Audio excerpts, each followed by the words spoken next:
He stood in court, trembling, not because he was guilty, but because the judge who had once sentenced him to life was now about to say the words no one ever expected.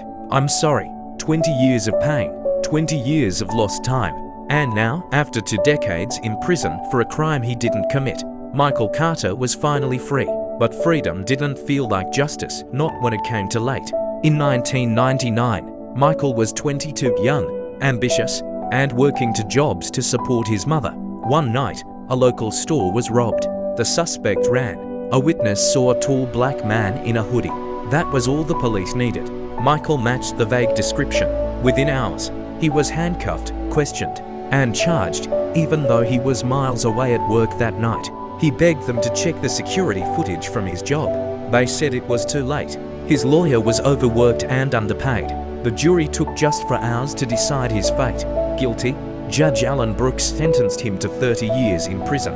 Michael's mother fainted in the courtroom, and as the gavel fell, the sound echoed through their lives for the next 2 decades. 20 years later, a young investigative journalist uncovered hidden police files that proved Michael's alibi had been buried. The real robber had confessed in 2004, but no one ever reopened the case.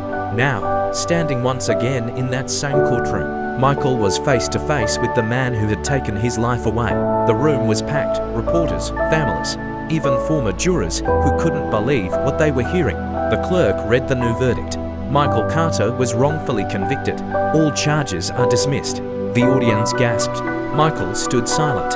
His mother wept. Then the judge spoke, voice shaking, eyes wet. "Mr. Carter, our system failed you. I failed you. I am deeply sorry." For a moment, time froze. The man who had once been his executioner in a black robe was now his confessor. Michael's lips quivered. "I don't hate you, Judge," he said softly, "but an apology doesn't give me back my youth." The courtroom fell silent. Even the cameras stopped clicking when Michael walked out of that courthouse. The sun was setting, the same sun he hadn't seen freely for 20 years. His mother held his hand, trembling but proud. He looked up at the sky and whispered, "They took my time, but not my truth."